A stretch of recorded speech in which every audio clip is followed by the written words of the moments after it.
India TV, welcome back again for another segment of our interviews with such dynamic and accomplished personalities. Today we have with us Anusha Saeed.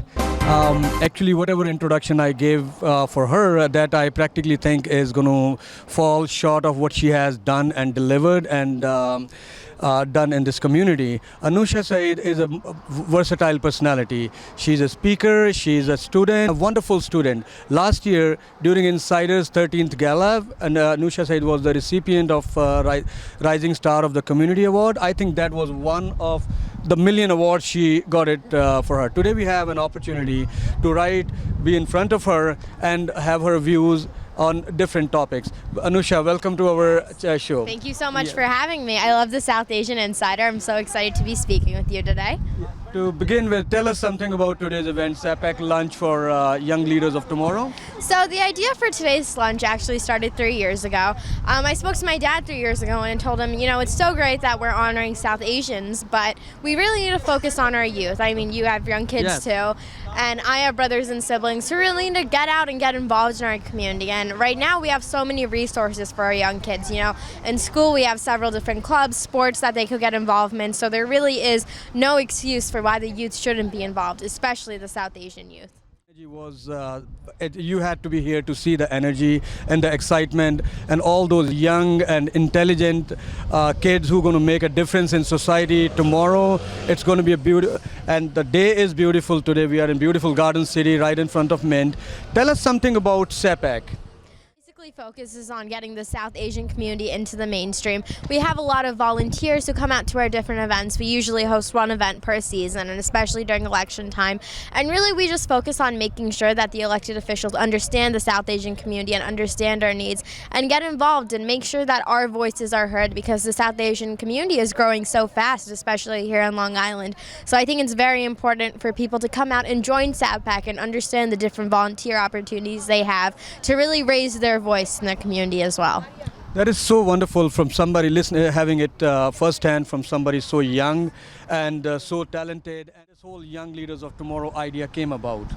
So I think that it was really important for us to not only focus on awarding our South Asian leaders who are older, because at every SAPAC event we do have awards for our community leaders who are active in their fields of business or medicine or engineering. But I also want to make sure we are honoring youth who not only were good at education, because also education is really important, as we know. You know, we have to make sure our kids have high GPAs, high grades. But besides that, we have to make sure that they're getting involved in the community. And I think what makes the South Asian Political Action Committee's youth involvement so important is that we don't look for people who have, you know, a 4.0 or above. We make sure that they're people who are willing to do something for the community and make sure that they're going out there and supporting and representing us, not just in terms of grades, but in terms of volunteering too.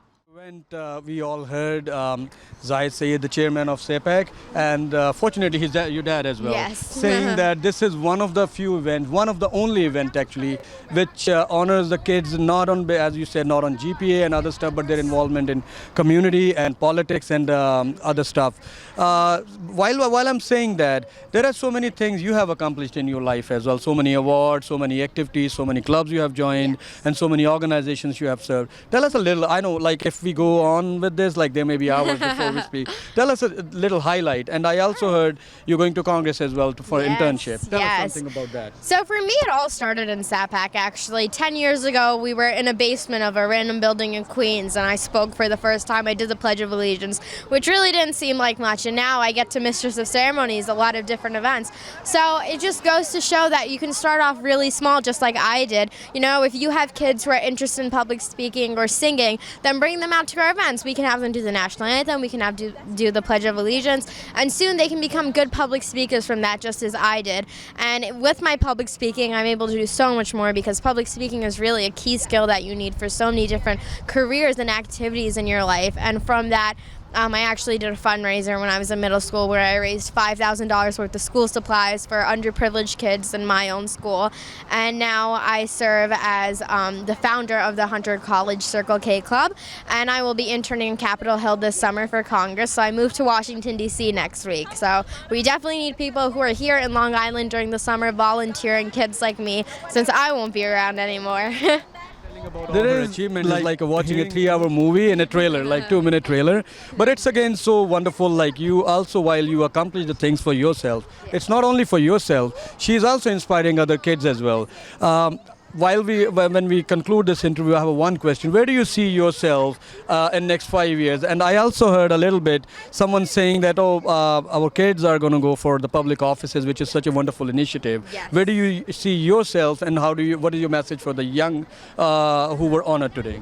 Well, hopefully with the support of the South Asian community, I plan to one day run for office, whether it be just for my county or my town or all the way up to Congress or Senate. I guess we'll see where life takes me. So I hope to one day be an elected official. And for the youth, I just want to say you're never too young or too old to get involved. You know, whether you're 15 or you're 2, it doesn't matter how old you are. You can always come out and make your voice heard. And, you know, our parents would be so proud to see their children being represented by the South Asian community. So no matter what age you are, make sure you get out and get involved, whether it be through SAPAC or any other organization from your school or your community. Anusha, it's been a wonderful pleasure being with you. Thanks for being here, and thank you.